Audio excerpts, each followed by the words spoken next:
국회의원 이성규입니다. 방금 그 국회에 윤석열 용산 대통령, 이제 대통령이라는 말도 쓰기 어렵습니다. 윤석열이 국회에 온다 해서 저희들이 내란 혐의자, 내란 수괴가 국회에 오는 것은 맞지 않다. 우리 국회의원들 여러분께서 막기 위해서 나갔다가 우리 국회의원들이 목소리가 무서웠는지 어쩌는지 모르겠지만 다시 회차해서 돌아갔단 말을 들었습니다.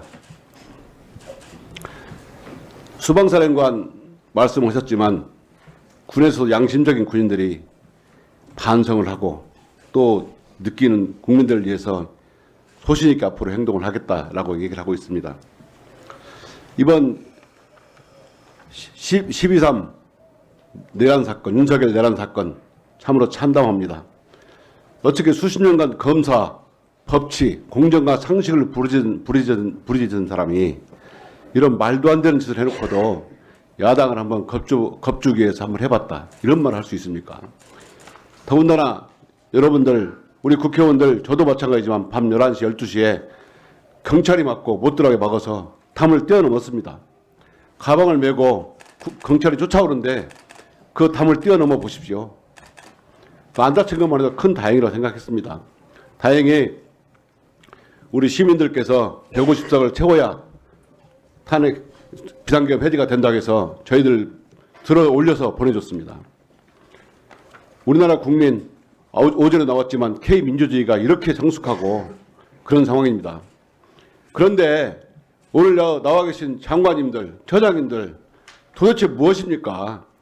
어떻게 여러분들한테 국민들께서 믿고 소신 있는 말씀을 할 수 있겠습니까? 아니, 장관님, 법무장관님, 예. 국무회의 사전에 가서 반대하셨습니까? 제가 여러 가지 의견을 다들 말씀하셨다고 말씀드리고 그날 참석. 그러면 사후에 다시 법무회의 와서 회의를 했지 않습니까? 그때 유역감찰관이 사직을 했잖아요. 유역감찰관은 제가 사무실. 그때 장관님은 찬성하셨습니까? 반대하셨습니까? 뭐에 대해서 말씀? 비상계엄에 대해서. 제가 그 부분은 여러 가지 말씀을 드린 사실 외에 아니 그런 말씀도 국민들한테 말씀 못하면서 네. 어떻게 국민들께 정의와 법을 원칙을 지키겠다고 약속하십니까? 취임사가 그거 아니잖아요. 그 부분은 제가 다 말씀드리는 게 옳지 않다고 생각합니다. 법원행정처장님, 예. 법원 게시판에 어떤 예. 법관이 윤석열은 대통령도 아닙니다. 윤석열은 대통령도 아니고 이건 쿠데타입니다. 명백한 우리 지도부에 법원 대법관님을 포함한 지휘부에 입장을 표명해 주십시오. 이런 글을 보셨어요. 예. 하셨습니까? 예. 입장을 표명하셨습니까? 아까 말씀을 드렸지만 저희들은 그 당시에 저희들이 할 수 있는 어떤 의지 표명은 한 것으로 알고 있습니다. 국방차관님, 예, 본인이 관여 안 했다 해가지고 끝나는 것이 아닙니다. 알고 있습니다. 지금 이런 조치를 취하지 않으면, 사후 조치로 제대로 취하지 않으면 방조범으로 처벌받을 수가 있습니다. 다행히 개입하지 마라 성명도 발표하고 담화도 발표를 알고 있습니다. 다시 한번 말씀드리겠습니다. 물어보겠습니다.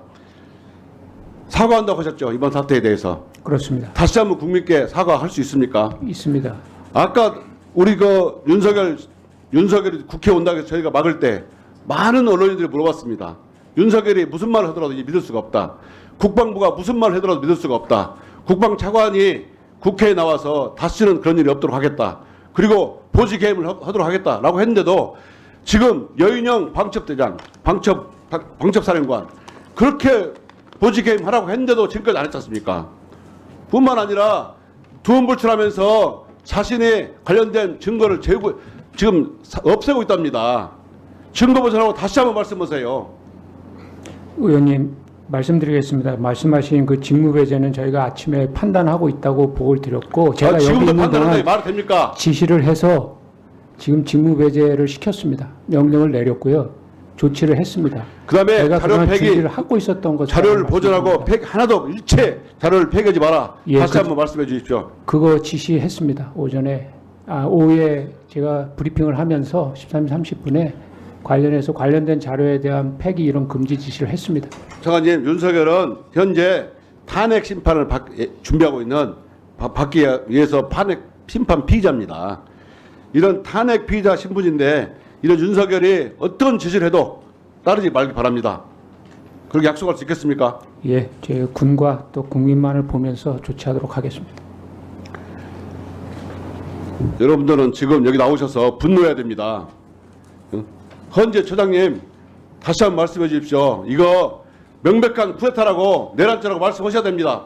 그 정도 결기도 없이 어떻게 국민들로부터 위법한 권력으로부터 부당한 권력으로부터 국민들을 지키고 어떻게 최후의 보루라고 말씀을 주시겠습니까? 당당하게 선언해 주십시오. 대법원도 제가 여러 번 말씀드렸지 않습니까? 정말 윤석열 검찰 정권에 부역하지 마시라고 수도 없이 말씀했는데 이번 12.3 윤석열 내란 사건에 대해서 입장을 명확히 표현하지도 않았습니다. 법원의 권한을 침탈하는데도 아무 말씀도 안 하셨습니다. 그럼 어떻게 국민들의 법원을 믿겠습니까? 정말 오늘 어제 오늘 이렇게 반성하고 참여하는 군인들을 보십시오. 군인들은 자신의 행위를 반성하면서 다시는 국민들의 안전과 생명을 해치는 일이 없겠다고 약속하고 있어요. 반성도 하고 있어요. 근데 여러분들 여기 오셔서 반성하는 분 한 분도 못 봤어요. 오히려 원칙, 사건 이런 거 얘기합니다. 여기서 재판장이 아닙니다. 국민들은 여러분들이 말씀을 통해서 행동을 통해서 자신들을 지켜주길 바라고 있어요. 여러분들 다시 이제는 제2의 계엄 없습니다. 여러분들 법적으로 우리 법원이 법무부가 헌법재판소가 반드시 여러분 지켜드리겠습니다. 걱정 마십시오. 이렇게 말할 줄 알았어요. 한결같이 지금 재판 중이기 때문에 수사가 관련되기 때문에 이런 아닙니다. 그런 결기 없이 어떻게 비상 상황에서 이 나라를 지켜내고 국민들을 지켜낼 수 있겠습니까? 정말 제가 너무나 한심합니다. 저도 검찰에 30년 있었지만 우리 검찰 수사 제대로 할 수 있을까 의심하는 국민들이 너무나 많아요. 장관님, 여기서 정의를 실현하시겠다고 법무부에 보셨지 않습니까? 일부만 더 주십시오. 장관님께서 명백히 선언해 주십시오. 법무부가 이제는 윤석열의 어떤 명령도 부당하다. 탄핵 피의자다. 그래서 정말 정의를 지키고 국민들을 지켜주겠다. 이렇게 약속해 주십시오. 검찰이 그렇게 할 것이라고 생각합니다. 장관님이 선언하길 바랍니다. 의원님. 장관님이 검찰의 반부검찰 최고 책임자 아닙니까? 왜 책임자가 그런 말을 결기 있게 못합니까? 의원님, 제가 뭐라고 하면 다 또 다른 오해를 하시지 않습니까? 장관님, 여기서 국민들이 원하는 것은 법무부 장관이 법을 수호하는 장관이 법을 수호하겠다, 지키겠다, 정의를 지키겠다 이런 맹세를 바라는 겁니다. 우리 국민들은 K민주주의라 할 정도로 정말 성숙한 분들입니다. 저는 그날 저녁에 눈물이 날 정도로 고마웠어요. 당연히 그렇게 검찰에서 할 것으로 생각합니다. 선언을 해 주십시오. 본인이 법원행정처장님도 선언해 주십시오. 그리고 헌법재판소 사무실장님도 선언을 해 주십시오. 국민들은 이런 공직자를 바라고 있습니다. 앞으로 우리나라 민주주의도 이런 방향으로 가야 한다고 생각합니다. 명심해 주십시오. 네, 수고하셨습니다. 우리 국방부 차관님.